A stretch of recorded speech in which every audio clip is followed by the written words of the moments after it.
Noong una akong maging leader, nakapareha ko si Sister Chen Xiao.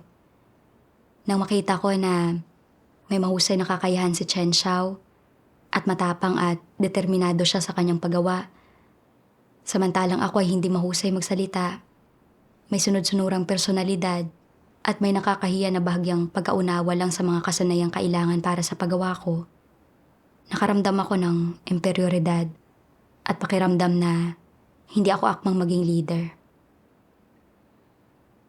Pagkatapos maobserbahan kung paanong mahusay na nagbahagi si Chen Xiao at nangasiwa sa lahat ng klase ng problema, habang asiwang nakaupo lang ako sa tabi, lalo kong nasigurado na wala akong kakayahan at mas lalo akong nasiraan ng loob. Nanatili ako sa ganoong kalagayan ng maraming buwan. Kalaunan, nagpatuloy ako sa paglilingkod bilang leader sa iglesia. Pero nabigyan ako ng bagong kapareha, si Li Xue.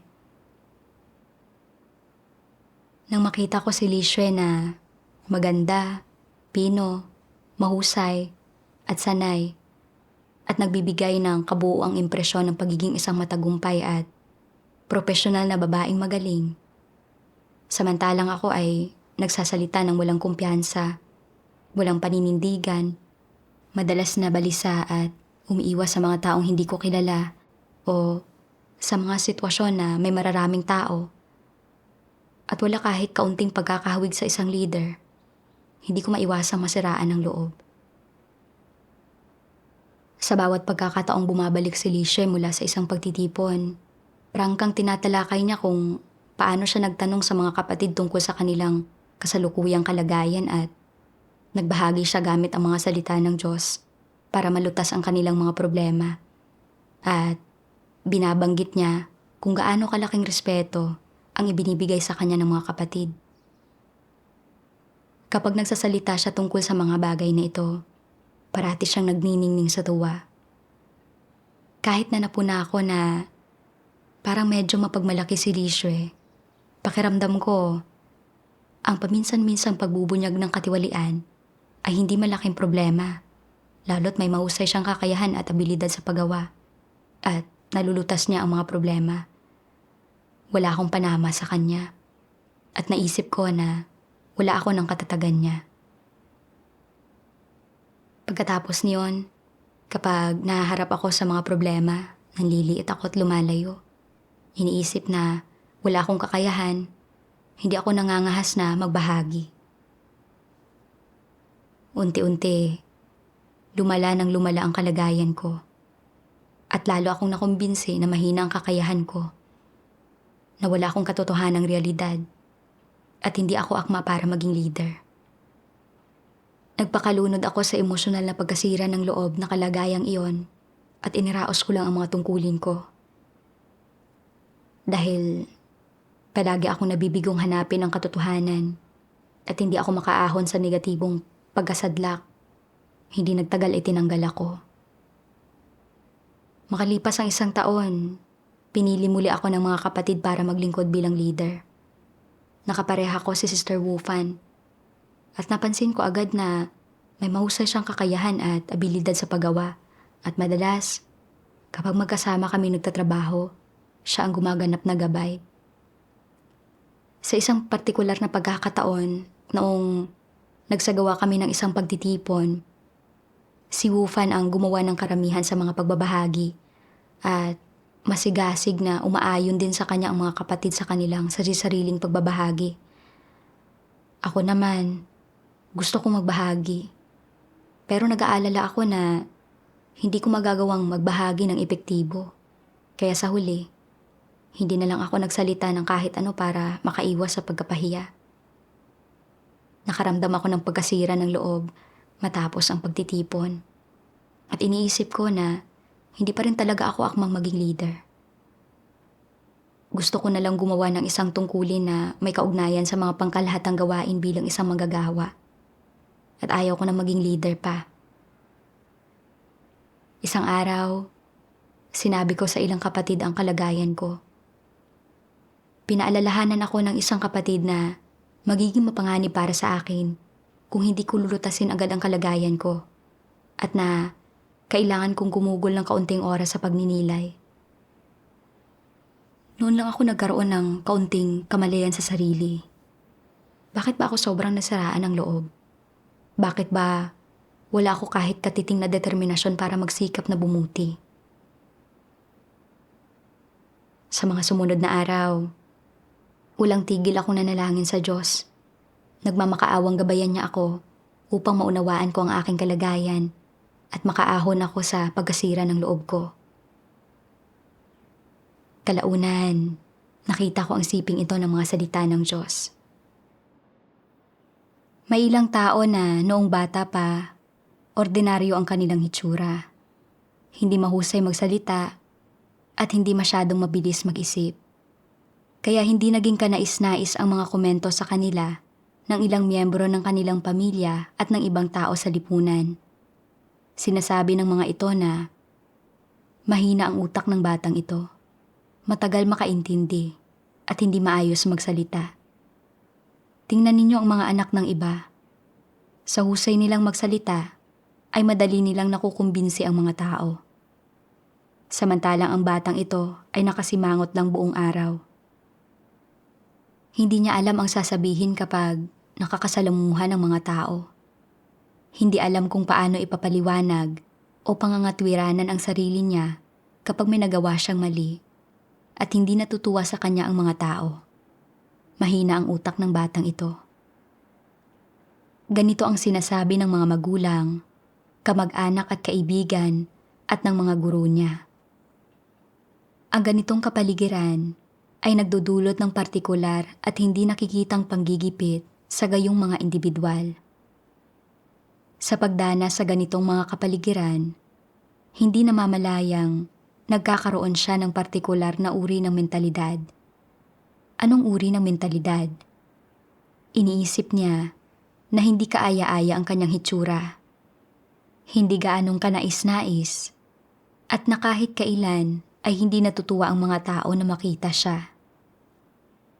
Naniniwala siya na hindi siya mahusay sa pag-aaral, na mahina ang utak niya, at palagi siyang nahihiya na buksan ang kanyang bibig at magsalita sa harap ng ibang tao. Sa sobrang hiya niya, ay hindi siya nakapagpapasalamat kapag may ibinibigay sa kanya ang mga tao.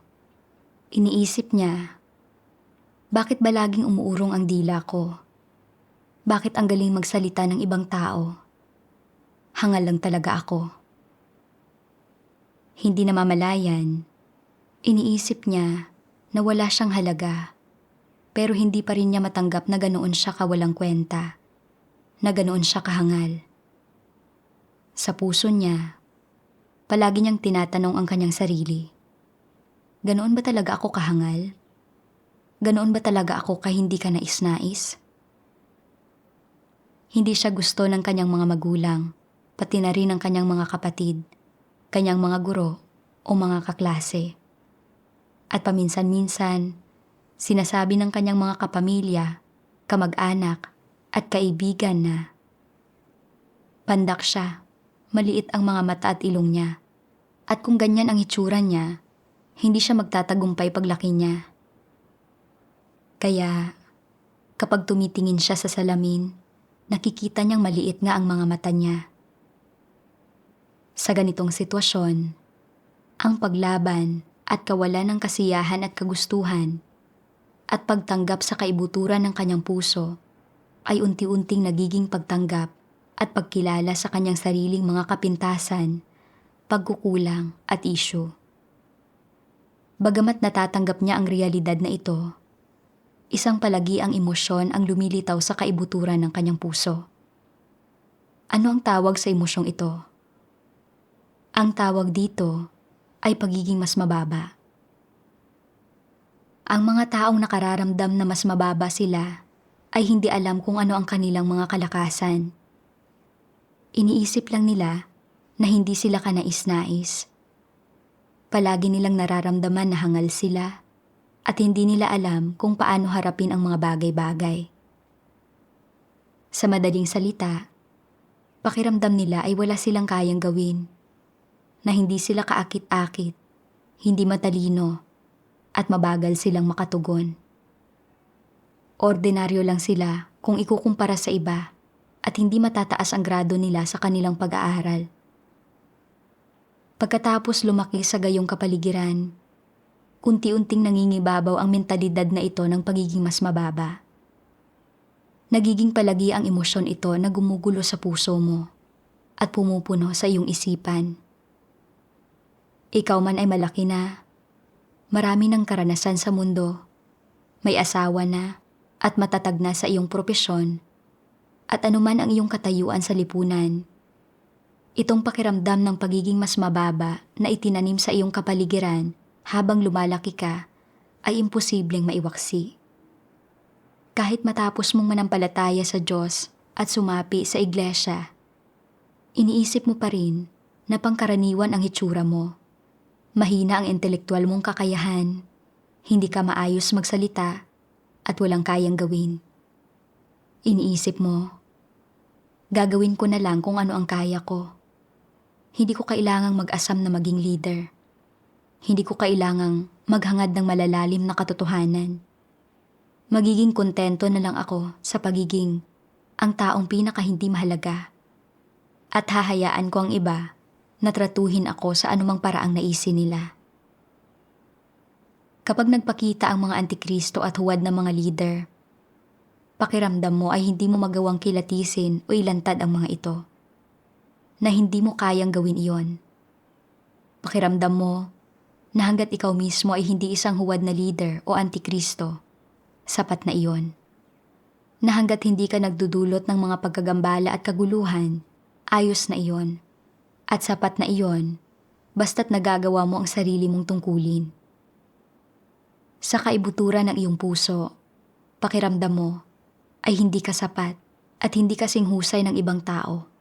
Na marahil ang ibang tao ay maliligtas, pero ikaw ay hanggang tagapagserbisyo lang. Kaya pakiramdam mo ay hindi mo kaya ang gawain ng paghahangad sa katotohanan.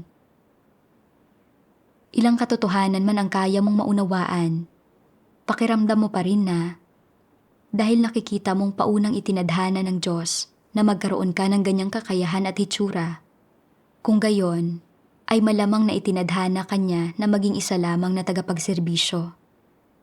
At na wala kang kinalaman sa paghahangad sa katotohanan, pagiging leader, pagkakaroon ng responsableng posisyon, o sa pagkakaligtas. Sa halip, handa kang maging ang pinaka hindi mahalagang tao. Habang pinag-iisipan ang mga salita ng Diyos, napagtanto ko na nakatali ako sa mga pagkaramdam ng imperioridad. Mula pa noong bata pa ako, inisip ko ng pangkaraniwan lang ang hitsura ko, na hindi ako mahusay magsalita. Sunod-sunuran ang personalidad ko. Madalas ay sira ang loob ko, at mahiyain ako, at may matinding kaso ako ng inferiority complex. Nagkaroon din ako ng parehong problema noon sa aking makamundong trabaho. Mahuhusay magsalita ang mga katrabaho ko. Sanay sila sa pambobola. Determinado sa pamamahala ng kanilang mga empleyado. At ang ilan ay nirerespeto, maging ng mga nakatataas sa kanila. Sa kabaligtaran, ako naman ay hindi mahusay magsalita. Hindi kayang magpanatili ng magandang ugnayan sa iba't ibang departamento. Kulang sa kumpiyansa at katatagan sa aking trabaho. At kapag may problemang nangyayari sa produksyon, ang iba ay gagamit ng kanilang mga koneksyon at sasabihin ang mga tamang bagay para malutas ang problema. Pero ako, hindi. Hindi ko magawang magsalita, mananatiling hindi nalulutas ang problema at magkukulong na ako sa banyo at iiyak. Pagkatapos magsimulang manampalataya, nainggit ako sa mga kapatid na mas may pinag-aralan kaysa sa akin. May mahuhusay na kakayahan at matatatag at matatapang sa kanilang paggawa. Pakiramdam ko, hindi ako makakapantay sa kanila at naging pigil ako magpahayag ng sarili. Ang resulta, madalas akong negatibo, nakalayo, umiiwas, at naghihirap dahil sa pagkaramdam ng imperioridad. Ganito ang nangyari noong makapareha ko si Chen Xiao at si Li Shui. Dahil magagaling silang magsalita at may mahuhusay silang kakayahan at abilidad sa paggawa, pakiramdam ko ay mas mababa ako kaysa sa kanila. Hindi ko naisip na problema iyon nang maobserbahan ko ang pagiging mapagmalaki ni Li Shui. Itinuring ko iyon bilang isang sinyalis ng kanyang katatagan sa gawain niya. Nasadlak ako sa pagkaramdam na ito ng imperioridad. Patuloy na bumagsak ang kalagayan ko, hindi maayos ang paggawa ko ng aking tungkulin, at sa huli ay tinanggal ako. Kahit na napili muli ako ng mga kapatid para maglingkod bilang leader, sa loob-loob ko, pakiramdam ko ay mababa pa rin ako at naniwala ako na mahina ang kakayahan ko. Hindi ko kayang gawin ng maayos ang kahit ano at nakatadhana na ako na maging tagapagserbisyo at hindi ako magkakamit ng kaligtasan. Napagtanto ko na mahigpit akong nakagapos at nakatali sa mga pagkaramdam ng imperioridad. Naisip ko kung paanong nagkatawang tao ang Diyos. At tiniis ang lahat ng klase ng paghihirap para mailigtas ang sangkatauhan. Patuloy na ipinahahayag ang katotohanan at dinidiligan at tinutustusan ang sangkatauhan upang mas maraming tao ang tumanggap ng kanyang nagliligtas na biyaya, makamit ang kaligtasan at malampasan ang mga kalamidad. Kung mapapalampas ng mga tao ang pagkakataong ito, tiyak nahaharap sila sa mga parating na kalamidad at walang hanggang kaparusahan. Hindi ko naunawaan ang mga layunin ng Diyos. Nasadlak ako sa pagiging negatibo at maling pagkaunawa at tinanggap ko ng hindi ko makakamit ang kaligtasan. Hindi ko na gustong pagsikapan at hangarin ang katotohanan. Napaka mapaghimagsik ko at nakakasakit sa Diyos ang mga ikinilos ko. Nang mapagtanto ko ang lahat ng ito, labis akong nakonsensya at nakaramdam ng pagkakautang sa Diyos. Hindi ako pwedeng patuloy na magpakalunod sa pagkasira ng loob. Kaya nanalangin ako sa Diyos. O Diyos, handa na po akong magsisi sa iyo. Pakigabayan mo ako para maalis ako sa mga negatibong pagkaramdam na ito ng imperioridad. Kalaunan, nakita ko ang siping ito ng mga salita ng Diyos. Sa panghuli, may nais akong sabihin sa inyo. Huwag hayaan na guluhin ka ng isang maliit na damdamin o isang simple, di mahalagang emosyon sa buong buhay mo na kung saan naaapektuhan na nito ang iyong pagkamit sa kaligtasan at nasisira na nito ang pag-asa mong mailigtas. Nauunawaan mo ba? Oo. Itong emosyon mo na ito ay hindi lamang negatibo. Upang maging mas tumpak, sa katunayan ay salungat ito sa Diyos at sa katotohanan. Maaaring isipin mo na isa itong emosyon sa loob ng normal na pagkatao. Pero sa mga mata ng Diyos, hindi lang ito simpleng usapin ng emosyon. Sa halip, isa itong pamamaraan ng pagsalungat sa Diyos. Isa itong pamamaraan na may tanda ng mga negatibong emosyon na ginagamit ng mga tao para labanan ang Diyos, ang mga salita ng Diyos, at ang katotohanan. Kaya naman, umaasa ako na kung nais mo mang hangarin ang katotohanan, susuriin mo ng lubusan ang iyong sarili para makita kung kumakapit ka man sa mga negatibong emosyong ito at mapagmatigas, parang hangal na lumalaban at nakikipagkompetensya sa Diyos. Kung natuklasan mo ang sagot sa pamamagitan ng pagsusuri, kung may napagtanto ka at nagkaroon ka ng malinaw na kamalayan, kung gayon ay hinihiling ko sa iyo na bitiwan muna ang mga emosyong ito. Huwag mong pahalagahan ang mga ito o huwag kang kumapit sa mga ito dahil wawasakin ka ng mga ito. Wawasakin ng mga ito ang iyong hantungan at wawasakin ng mga ito ang iyong oportunidad at pag-asa na hangarin ang katotohanan at kamtin ang pagliligtas. Ang siping ito ay nagkaroon ng malalim na epekto sa akin.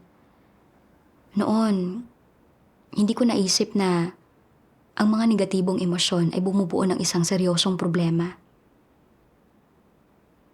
Sa pagbabasa ng paghihimay ng Diyos, napagtanto ko na ang diwa ng pamumuhay sa isang kalagayan ng negatibong emosyon ay salungat sa Diyos at sa katotohanan. Kung hindi ko lulutasin ang problemang ito, mawawala sa akin ang anumang pagkakataon para makamit ang kaligtasan. Pinagnilayan ko iyong mga taon na nabubuhay ako na may ganitong pagkaramdam ng imperioridad. Sa sandaling makatagpo ako ng isang kapatid na mas may talento at may mas mahusay na kakayahan at abilidad sa paggawa kaysa sa akin, manliliit ako, babagsak sa pagkasira ng loob, lalaban, at hindi magiging masaya sa realidad ng aking sitwasyon. Aayawan kong harapin at kilalanin ang aking sitwasyon at makakaramdam ako na wala akong magagawa. Hindi ako nag-abalang pag-isipan kung paano ako matututo mula sa mga kalakasan ng iba o kung paano ako makikisama sa kanila para magawa ko ng maayos ang tungkulin ko. Sa halip ay sinisi ko ang Diyos sa ibinigay niya sa akin na kakayahan, mga kaloob, at kawalan ng tatag. Nabuhay ako sa walang katapusang kalagayan ng pagiging negatibo. Tahimik na nagpoprotesta sa Diyos. At minsan, ayaw ko pang gawin ang tungkulin ko. Nakatali ako sa pagkaramdam ng imperioridad sa aking pananampalataya sa loob ng mga taong ito. At madalas akong mahulog sa pagkaramdam ng pagkasira ng loob at pagiging pasibo. Wala akong pagnanais na hangarin ang katotohanan. At nasiyahan na akong magsikap lang ng kaunti at sumunod lang basta. Bilang resulta, sa kabila ng katunayan na palagi kong ginagampanan ang mga tungkulin ko habang nananampalataya ako sa Diyos, at nagkaroon ako ng maraming pagkakataon para magsagawa, napakaliit ng aking pag-unlad sa aking buhay. Nakakaawa at naghihikahos pa rin ako gaya ng dati. Malapit nang matapos ang gawain ng Diyos at napalampas ko ang hindi mabilang na pagkakataon para makamit ang katotohanan at marami akong naging kawalan sa buhay ko. Kung hindi ko babaguhin ang kalagayan ko, masisira ko ang anumang pagkakataon ko para magkamit ng kaligtasan. Kaya nanalangin ako sa Diyos. Naghahangad na maunawaan kung anong tiwaling disposisyon ang nasa likod ng pagkaramdam ko ng imperioridad. Kalaunan, nakita ko ang siping ito ng mga salita ng Diyos. Sa halip na hanapin ang katotohanan, karamihan sa mga tao ay may kani-kanilang sariling mga agenda. Napakahalaga para sa kanila ng sarili nilang mga interes, reputasyon, at ang posisyon o katayuang pinanghahawakan nila sa isip ng ibang tao. Ang mga bagay na ito lamang ang pinakaiingat-ingatan nila. Napakahigpit ng pagkapit nila sa mga bagay na ito at itinuturing ang mga ito bilang kanilang sariling buhay. At hindi gaanong mahalaga sa kanila kung paano sila ituring o itrato ng Diyos. Sa ngayon, binabaliwala nila iyon. Sa ngayon, isinasaalang-alang lamang nila kung sila ang namumuno sa grupo, kung mataas ba ang tingin sa kanila ng ibang tao, at kung matimbang ba ang kanilang mga salita. Ang una nilang inaalala ay ang pag-ukupa sa posisyong iyon. Kapag sila ay nasa isang grupo, ang ganitong uri ng katayuan at ganitong mga uri ng oportunidad ang hanap ng halos lahat ng tao. Kapag masyado silang talintado, syempre gusto nilang maging pinakamataas sa grupo. Kung medyo may abilidad naman sila, gugustuhin pa rin nilang humawak ng mas mataas na posisyon sa grupo.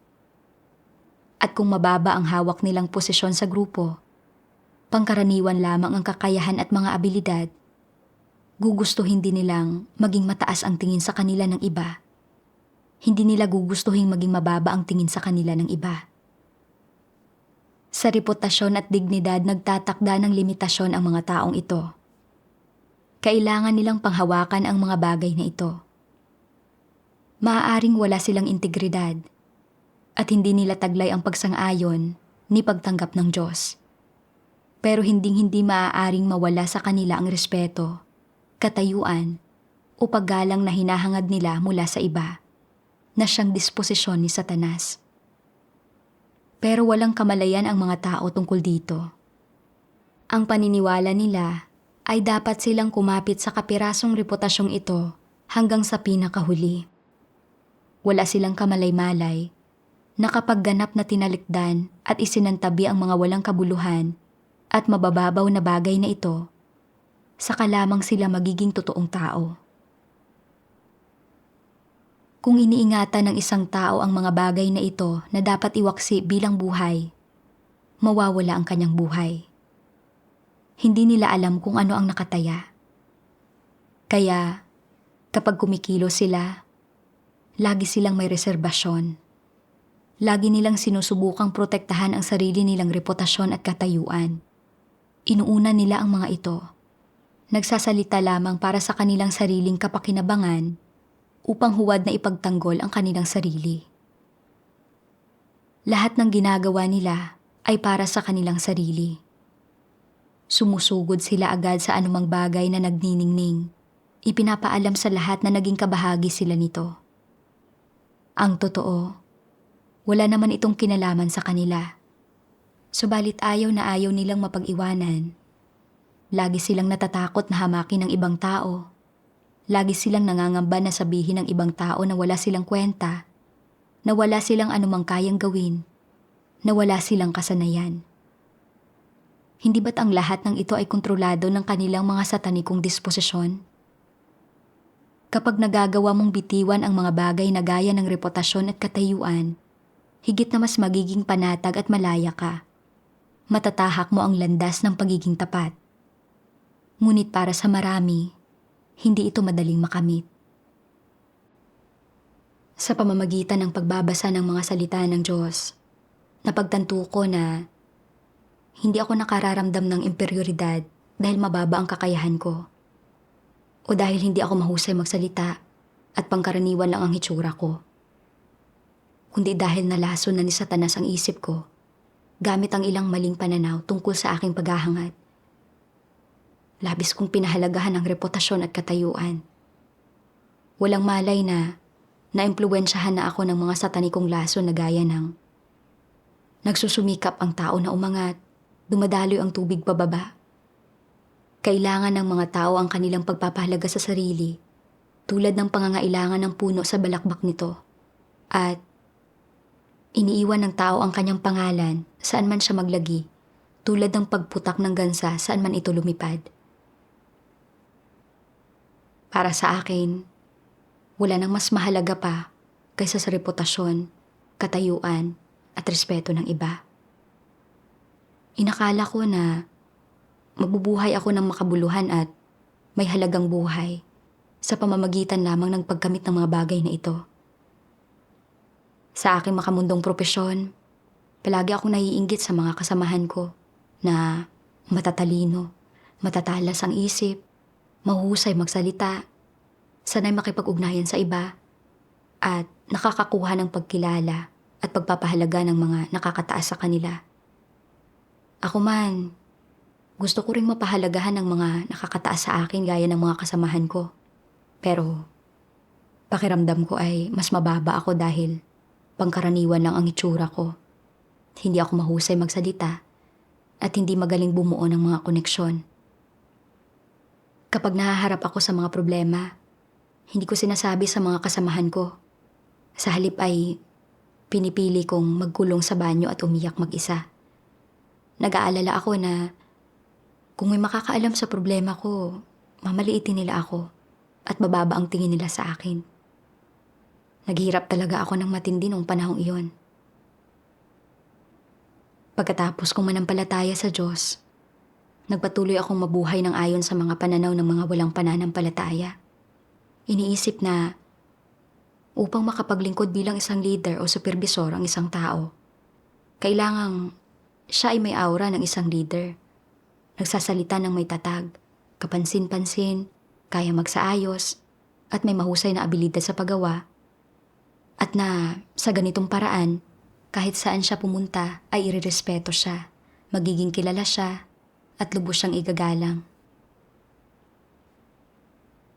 Kapag nakikita ko na ang mga kapatid na nakapareha ko ay mas magaling kaysa sa akin, nagsasalita ng may pananalig at may mahusay na abilidad sa paggawa, iniisip ko na lang na ako ay isang kabiguan sa lahat ng aspekto. Dahil nabigo akong makamit ang respeto ng iba, hindi tinitingala, at ang pagnanasa ko para sa reputasyon at katayuan ay hindi nabigyang kasiyahan, ayaw ko nang maglingkod bilang isang leader. At hiniling ko na lang na umiwas sa kapaligirang iyon at sumama sa ibang grupo ng mga tao. Inakala ko na mapipigilan nitong maisiwalat ang aking mga kahinaan at kawalan ng kakayahan at hindi na ako mamaliitin ng mga kasamahan ko. Habang pinagninilayan ang lahat ng ito, napagtanto ko na ang mga lason ni Satanas ay nagkaugat na sa kaibuturan ng aking puso. Naghangad ako ng katayuan at ng respeto at paghanga ng iba. Itinuring ko ang mga ito bilang mga positibong bagay.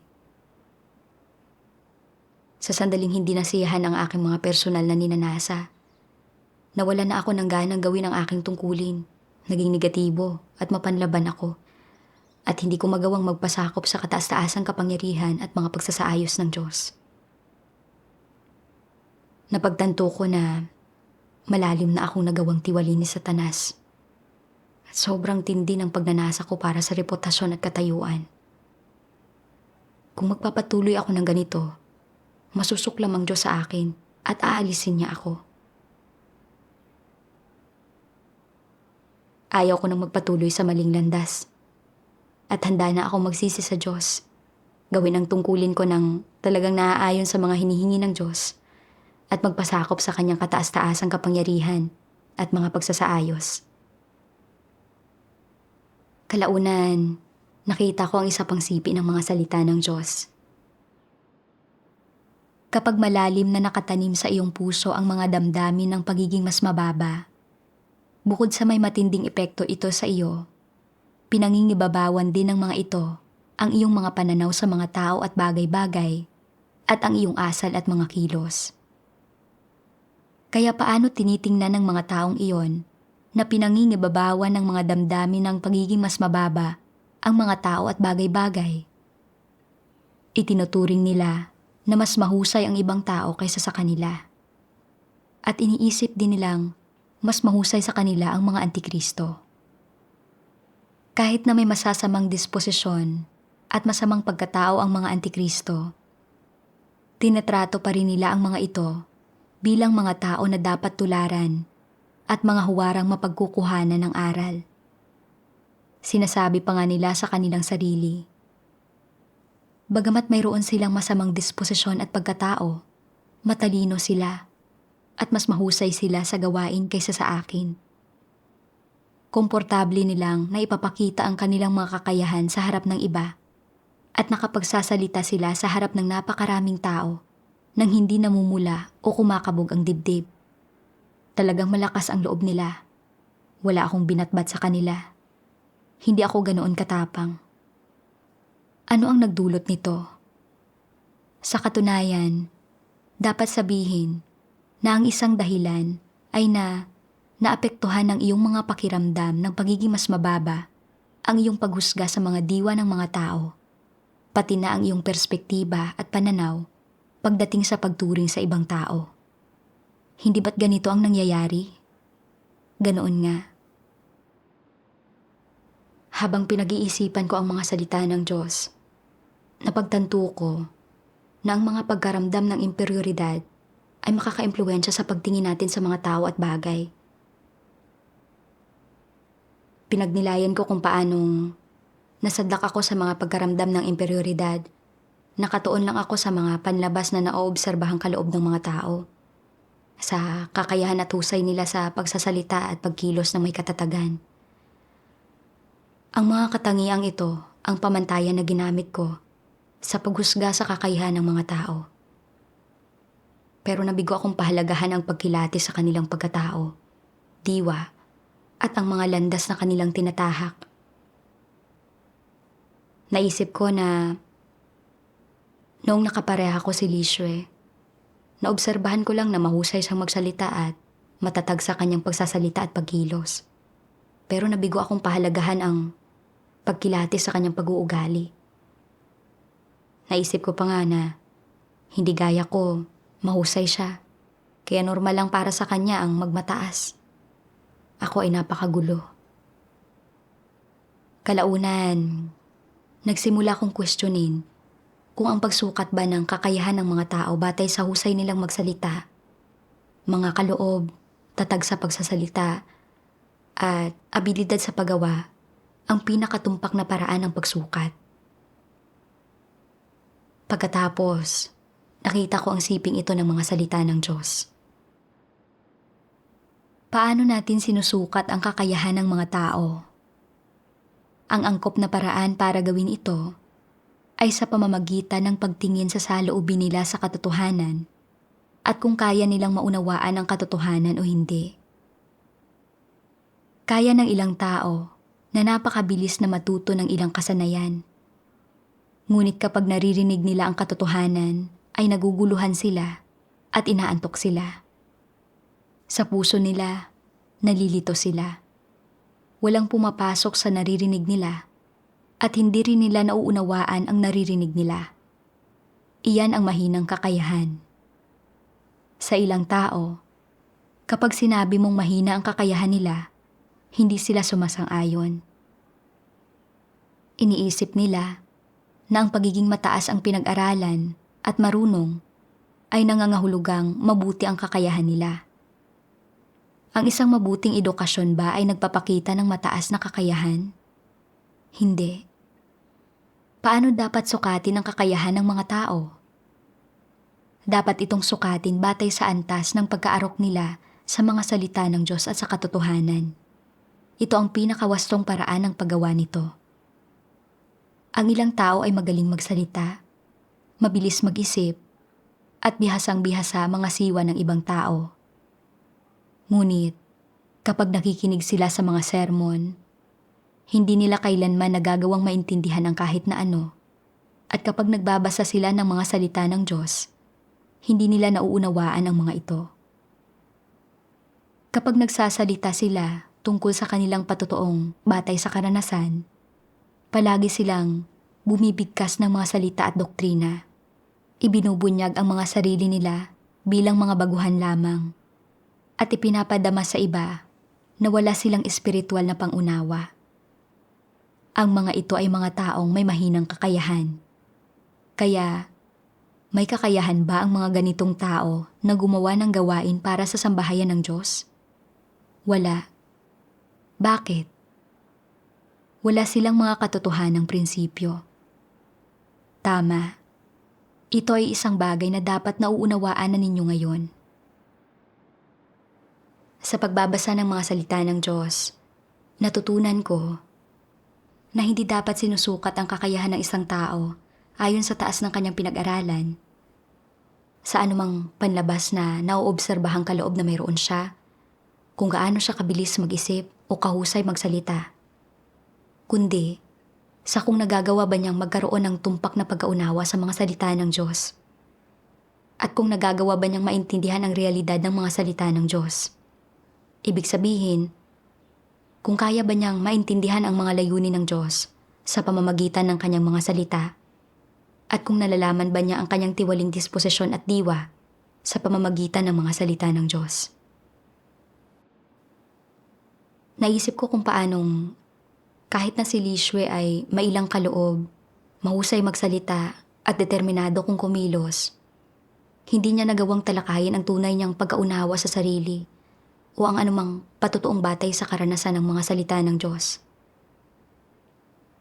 Pinuna ng mga kapatid ang kanyang mapagmataas na pag-uugali sa maraming pagkakataon.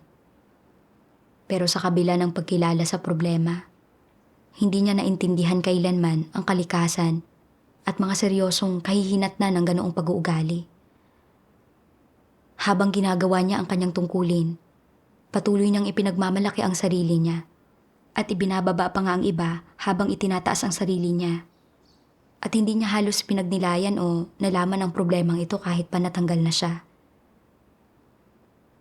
Mula rito, nakita ko na may ilang kaloob si Li Xue.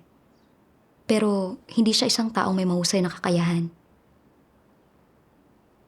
Naisip ko kung paano hinimay ng Diyos ang katauhan ni Pablo. May kaloob si Pablo. Sumulat siya ng maraming liham at ipinalaganap niya ang ebanghelyo sa maraming tao. Pero hindi niya naintindihan ang katotohanan at sa huli, hindi niya nakilala ang kanyang kalikasan na sataniko at lumalaban sa Diyos. Kung kaya, hindi maituturing na may mabuting kakayahan si Pablo. Nang mapagtanto ko ang lahat ng ito, naging mas malinaw ito sa akin. Nakita ko na hindi ko nauunawaan ang katotohanan at lagi kong iniisip na ang pagiging edukado, mahusay magsalita at determinado ay nangangahulugan ng pagkakaroon ng mahusay na kakayahan at na ang kawalan ng mga katangiang ito ay sinyalis ng mahinang kakayahan. Bilang resulta, madalas kong tukuyin ang sarili ko bilang isang taong may mahinang kakayahan na hindi angkop para maging leader o manggagawa. Pagkabasa sa mga salita ng Diyos, napagtanto ko na para sukatin ang kakayahan ng isang tao, dapat higit sa lahat ay tingnan ng isang tao kung gaano naiintindihan ng taong iyon ang mga salita ng Diyos. Kung kaya ba niyang intindihin ang katotohanan at kung kaya ba niyang gawin ang kanyang tungkulin ng ayon sa prinsipyo. Ang pinakatumpak na paraan para tingnan ang mga tao at bagay ay ayon sa mga salita ng Diyos. Kalaunan, nakita ko ang dalawa pang sipi ng mga salita ng Diyos. Sabi ng makapangyarihang Diyos, kaya, paano mo tumpak na masusuri at makikilala ang iyong sarili? At paano ka makalalaya sa pakiramdam ng pagiging mas mababa? Dapat mong gamitin ang mga salita ng Diyos bilang batayan sa pagkilala sa iyong sarili. Pag-alam sa kung ano ang iyong pagkatao, kakayahan at talento, at kung anong mga kalakasan ang mayroon ka. Halimbawa, ipagpalagay na dati kang mahilig at magaling kumanta, pero palagi kang pinupuna at minamaliit ng ilang tao. Sinasabing, hindi ka makasabay sa tugtog at na wala ka sa tono. Kaya ngayon, ay nadarama mo na hindi ka magaling kumanta at hindi ka na naglalakas loob na gawin ito sa harap ng ibang tao. Dahil mali kang sinuri at tinusgahan ng mga taong iyon na makamundo, ng mga taong magulo ang isip at pangkaraniwan, nabawasan ang mga karapatan na nararapat sa iyong pagkatao at napigilan ang iyong talento. Bilang resulta, ni hindi ka na naglalakas loob kumanta ng isang awitin at matapang ka lang na nakakakanta ng malaya at malakas kapag walang tao sa paligid at nag-iisa ka. Dahil karaniwan ay nararamdaman mo na masyado kang napipigilan. Kapag hindi ka nag-iisa, hindi ka nangangahas na kumanta ng awitin. Nangangahas ka lang na kumanta kapag mag-isa ka. Tinatamasa ang oras na nagagawa mong kumanta ng malakas at malinaw at sobrang kaaya-aya at malaya ang pakiramdam mo sa oras na iyon. Hindi ba totoo iyon? Dahil sa pinsalang nagawa sa iyo ng mga tao, hindi mo alam at hindi mo malinaw na nakikita kung ano ba talaga ang kaya mong gawin, kung saan ka magaling at kung saan ka hindi magaling. Sa ganitong sitwasyon, kailangan mong gumawa ng tamang pagsusuri at sukatin ng tama ang iyong sarili batay sa mga salita ng Diyos. Dapat mong pagtibayin kung ano ang natutunan mo at kung saan nakasalalay ang mga kalakasan mo at humayo ka at gawin mo ang anumang kaya mo. Para naman sa mga bagay na hindi mo kayang gawin, ang iyong mga kakulangan at kapintasan, dapat mong pagnilayan at kilalanin ang mga ito. At dapat din Natumpak mong suriin at alamin kung ano ang kakayahan mo at kung mahusay o mahina ba ito. Kung hindi mo maunawaan o malinaw na makilala ang sarili mong mga problema, kung gayon, hilingin mo sa mga tao sa paligid mo na may pagkaunawa na kilatisin ka. Tumpak man o hindi ang sasabihin nila, kahit papaano ay mabibigyan ka nito ng pagbabatayan at pag-iisipan at mabibigyan ka nito ng kakayahan na magkaroon ng batayang pagsusuri o paglalarawan sa iyong sarili. Pagkatapos, malulutas mo na ang seryosong problema ng mga negatibong emosyon gaya ng pagiging mas mababa at unti-unti kang makakaahon mula sa mga ito. Ang gayong mga pakiramdam ng pagiging mas mababa ay madaling lutasin kung magagawa ng isang tao na kilalanin ito, mamulat tungkol dito at hanapin ang katotohanan. Ang gustong makita ng Diyos ay hindi ang bitiwan mo ang paghahangad mo sa katotohanan at hindi rin niya gustong makita ang saloobin ng isang taong tinatanggap na wala na itong pag-asa. Gusto niyang makita na kapag naunawaan mo na ang lahat ng katunayang ito, ay mahahangad mo na ang katotohanan sa mas matatag, matapang, at panatag na paraan, na malinaw mong kikilalanin na ang Diyos ay isang matuwid na Diyos.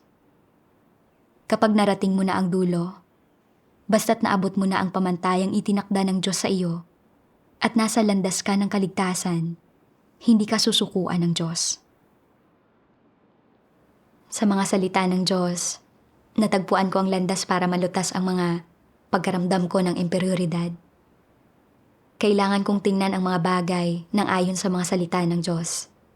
Magkaroon ng tumpak na pagkaunawa sa aking mga kalakasan at kahinaan. Gawin ang makakaya ko sa kung ano ang kaya kong gawin at mga siwa ng tama at maghangad ng katotohanan para malutas ang hindi ko naarok o ang nabigo kong tuparin. Naalala ko noong una akong magsimula sa paglilingkod bilang isang leader at supervisor. Noong una, nakagawa ako ng kaunting aktwal na gawain sa pamamagitan ng masigasig na pakikipagtulungan. Pero kalaunan ay natanggal ako dahil ako ay negatibo, pabaya, at hindi nagkaroon ng magagandang resulta sa aking tungkulin dahil namumuhay ako sa aking tiwaling disposisyon. Siguradong hindi ang mahinang kakayahan ko ang tanging dahilan kaya ako tinanggal.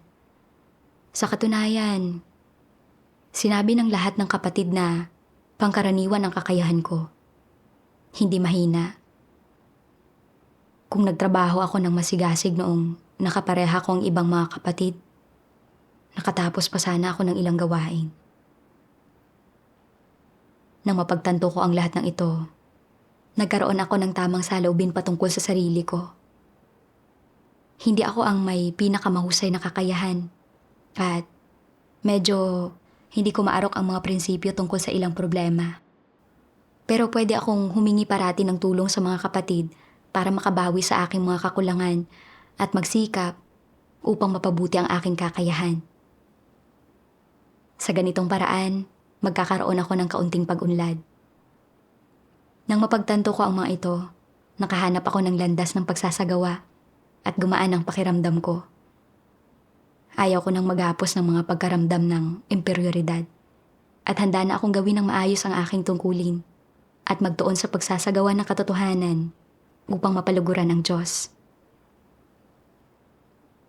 Kalaunan, sa isang okasyon, dumalo ako sa isang maliit na pagtitipon kasama ang kapatid na si Xiaoye na naglilingkod bilang supervisor sa mga gawaing tekstwal. Nagawa ni Xiaoye na talakayin ang mga layunin ng Diyos sa pamamagitan ng kanyang pagbabahagi tungkol sa mga salita ng Diyos at isama sa kanyang pagbabahagi ang mga natutunan niya mula sa kanyang sariling karanasan. At lahat iyon ay kinapulutan ng aral ng mga dumalo. Tumango ang lahat ng kapatid at nagsulat ng mga tala sa buong pagbabahagi niya.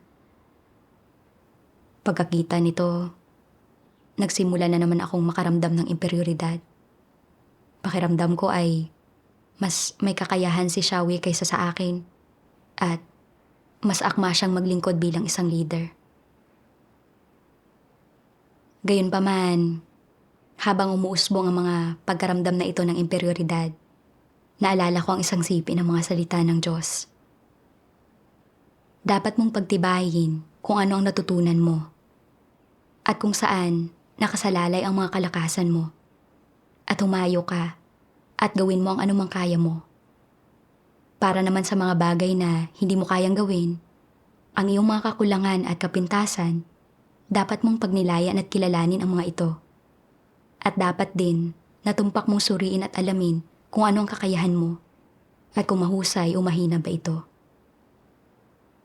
Tunay nga, ang lahat ay may iba't ibang kakayahan at iba't ibang kalakasan. Ito ang bunga ng kataas-taasang kapangyarihan at mga pagsasaayos ng Diyos. Anumang uri ng kakayahan ang mayroon ako, dapat palagi kong tuparin ang aking mga responsibilidad at tungkulin. Hindi ako ang may pinakamahusay na kakayahan.